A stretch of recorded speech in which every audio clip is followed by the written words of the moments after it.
تیسرا موقع جہاں غیبت کی اجازت ہے وہ ہے کسی کو شر سے بچانا. میں اس کی مثال بھی حدیث سے دیتا ہوں. نبی کریم صلی اللہ علیہ وسلم تشریف فرما تھے. دور سے ایک شخص آتا ہوا دکھائی دیا تو آپ نے اس کے بارے میں فرمایا بئس اخو العشیرہ، یہ قبیلے کا برا آدمی ہے. لیکن جب وہ قریب آ گیا تو حضور نے اس کے ساتھ نرم لہجے میں گفتگو فرمائی. سیدہ عائشہ صدیقہ رضی اللہ تعالیٰ عنہا نے سوال کیا، اے اللہ کے نبی، آپ تو اس کے بارے میں فرما رہے تھے کہ برا آدمی ہے، لیکن جب وہ قریب آیا تو آپ نے نرم اسلوب میں اس کے ساتھ گفتگو فرمائی، ایسا کیوں کیا؟ اللہ کے نبی نے فرمایا، عائشہ، بدترین ہے وہ لوگ جن کے شر سے بچنے کے لیے ان کے ساتھ نرم لہجے میں گفتگو کرنی پڑے. گویا کہ میں نے اس کے ساتھ نرم لہجے میں بات کی اس کی شر سے بچنے کے لیے، اور اس کی جو حقیقت تھی وہ تمہارے سامنے بیان کر دی تاکہ تم اس سے بچ کر رہو. ایک چوتھا موقع جس میں غیبت کی اجازت ہے وہ ہے استفتاء.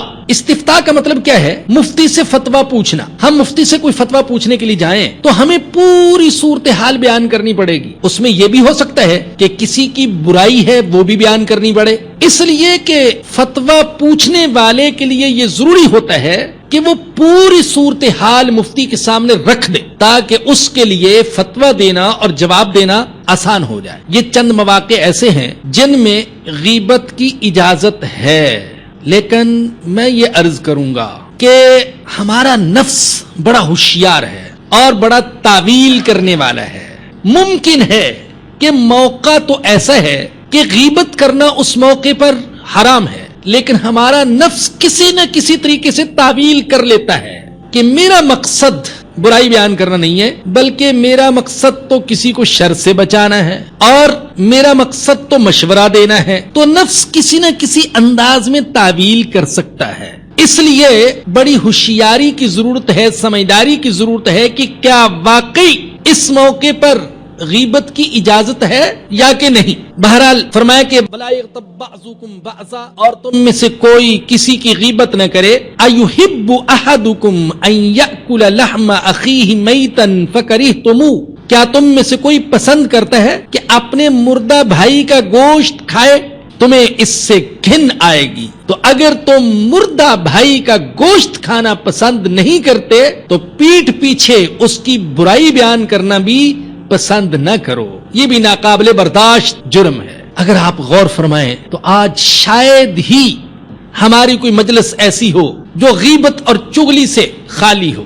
جہاں دو مرد بیٹھے یا جہاں چند خواتین بیٹھی وہاں کسی کی برائیاں شروع ہو گئیں. گویا کہ وقت گزارنے کا ایک بہترین مشغلہ وہ کیا کہ دوسرے کی برائیاں بیان کی جائیں.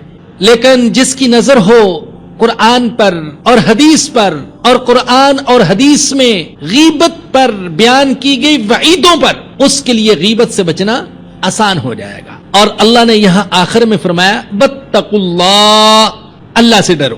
ان اللہ تواب الرحیم، بے شک اللہ تعالیٰ توبہ قبول کرنے والا انتہائی مہربان ہے. ایک طرف تو ان معاشرتی برائیوں سے بچ کر رہنے کی تلقین کی گئی اور دوسری طرف اپنے تواب ہونے کا ذکر کیا.